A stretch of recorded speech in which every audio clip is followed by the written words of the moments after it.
22 de febrero de 2026.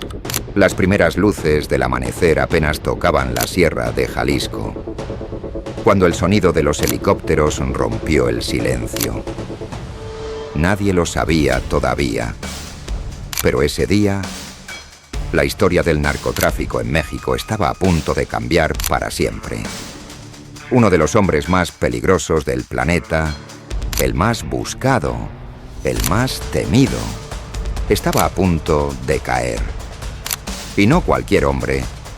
El hombre por el que Estados Unidos ofrecía más dinero que por Pablo Escobar, más que por el Chapo. Su nombre, Nemesio Rubén Oseguera Cervantes. Pero el mundo lo conocía como el Mencho, para entender por qué su caída sacudió a todo un país. Por qué en cuestión de horas México ardió en llamas. Tenemos que retroceder, porque esta historia no empieza con poder. Empieza con pobreza. Empieza en un lugar olvidado, Aguililla, Michoacán.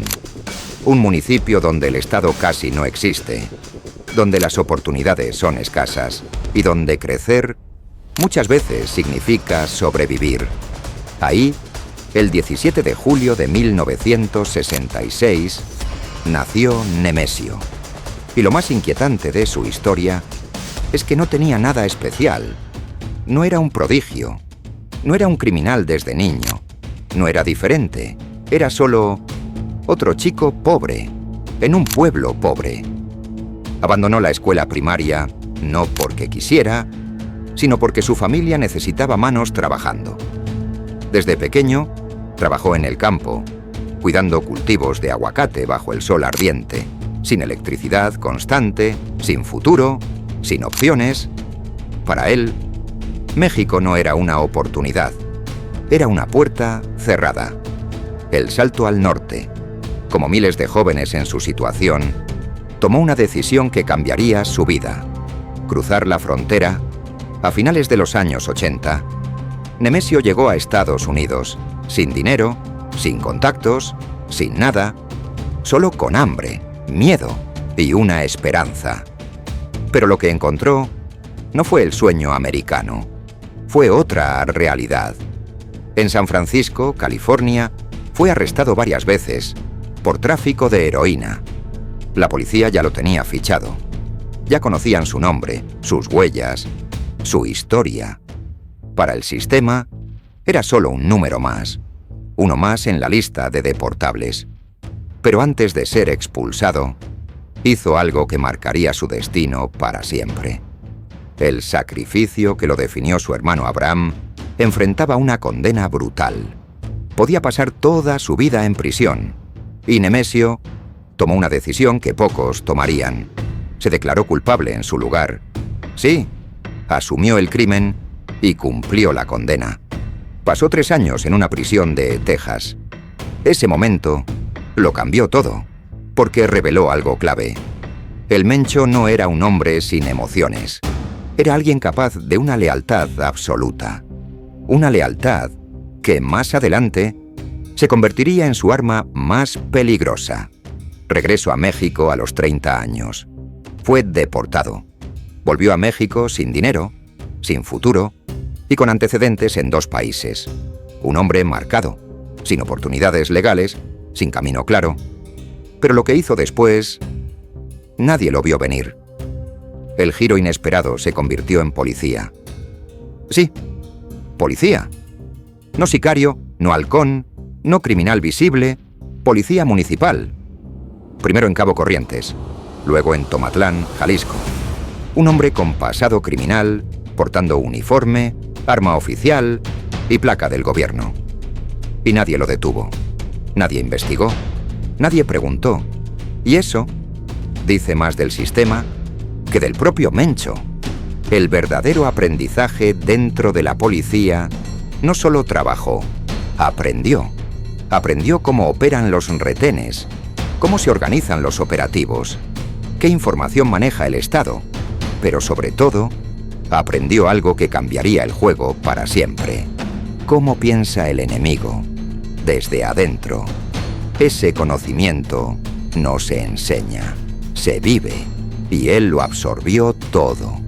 El salto al crimen organizado, pero el sueldo de policía, no competía con el dinero del narco. Y en Jalisco, el crimen organizado crecía rápidamente. Fue entonces cuando apareció una oportunidad: el Cártel del Milenio, una organización poderosa, liderada por Armando Valencia Cornelio, y Nemesio no entró por casualidad. Entró con estrategia. Para asegurar su lugar, hizo lo que hacen los grandes capos. Se casó con Rosalinda González Valencia, hermana de líderes clave del crimen organizado. De un solo movimiento, pasó de ser un desconocido a ser parte de la familia. Ascenso silencioso. Durante años aprendió todo: las rutas, los sobornos, los códigos, las traiciones. Pero los cárteles no duran para siempre. En 2003, su líder fue capturado y el imperio comenzó a caer. Pero Nemesio no cayó con él. Mientras otros huían, él construía. Transición al poder se convirtió en una pieza clave en la alianza entre lo que quedaba del Cártel del Milenio y el poderoso Cártel de Sinaloa. Organizó rutas, expandió territorios, conectó nombres importantes. Aún no era el jefe, pero cada año estaba más cerca. El momento clave 2009, cae otro líder, luego otro y otro más. El cártel prácticamente desaparece y en medio del caos, Nemesio vio algo que pocos ven: no una crisis, sino una oportunidad. El nacimiento del CJNG entre 2009 y 2011. Fundó el Cártel Jalisco Nueva Generación, el CJNG, pero no lo construyó como los demás. No negoció, no pidió permiso, no compartió territorio.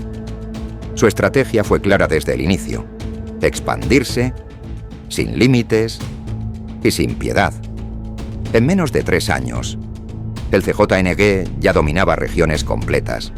En menos de 5, estaba en medio país. Lo que otros tardaron décadas en construir, él lo hizo en tiempo récord.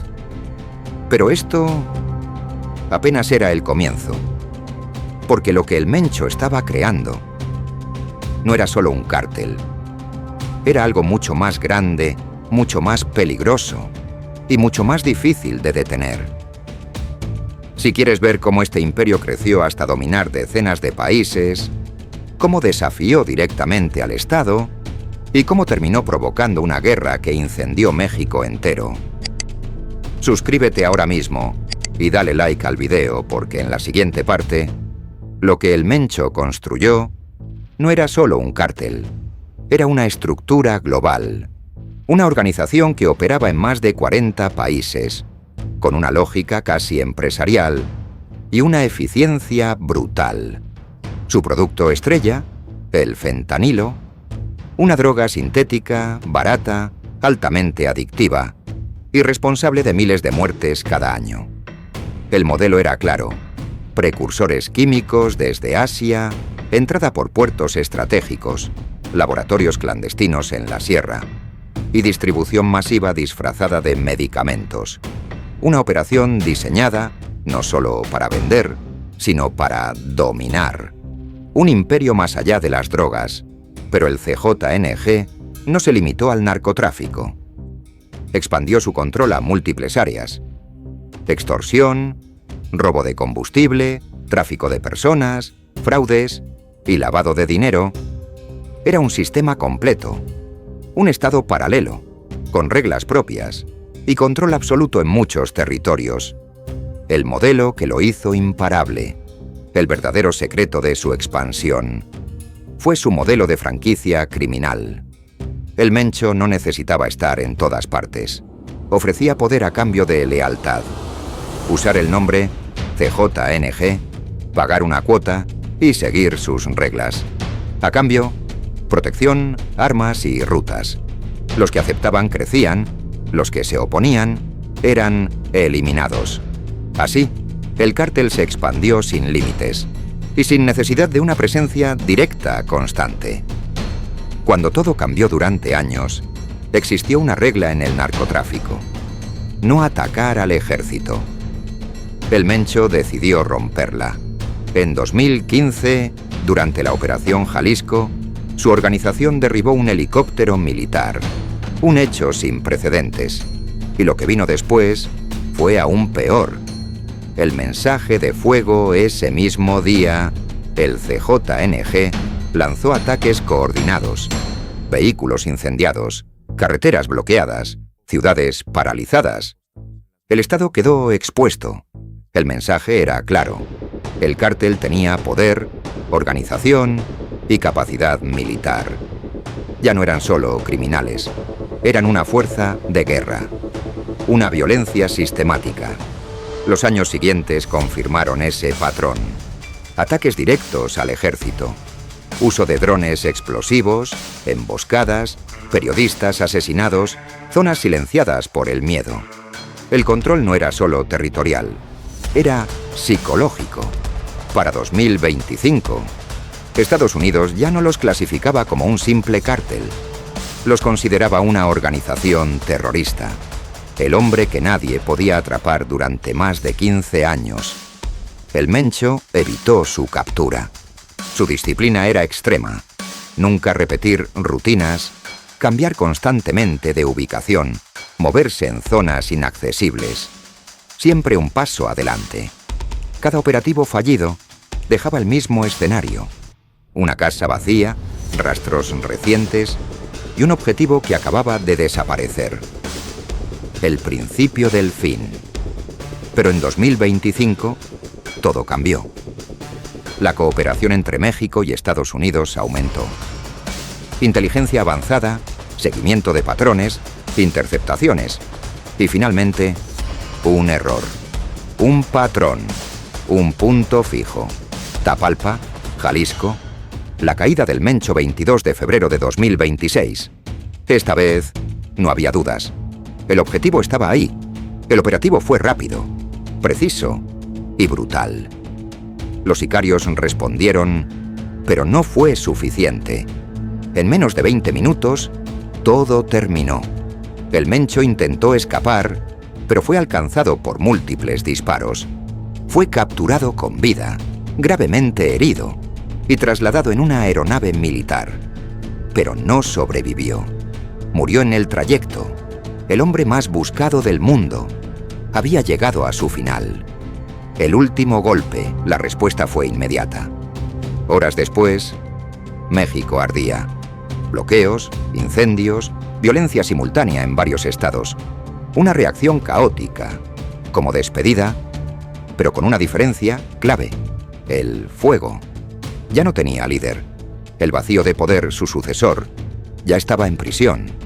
Y aunque el CJNG seguía activo, por primera vez, no tenía una sola mente dirigiéndolo todo. El imperio seguía en pie, pero sin su arquitecto. El Mencho construyó un imperio, y como todos los imperios, terminó cayendo. Porque al final, nadie escapa para siempre. Ahora dime, ¿su caída debilita al crimen? ¿O solo abre paso a uno nuevo? Dale like si te impactó esta historia y suscríbete, nos vemos.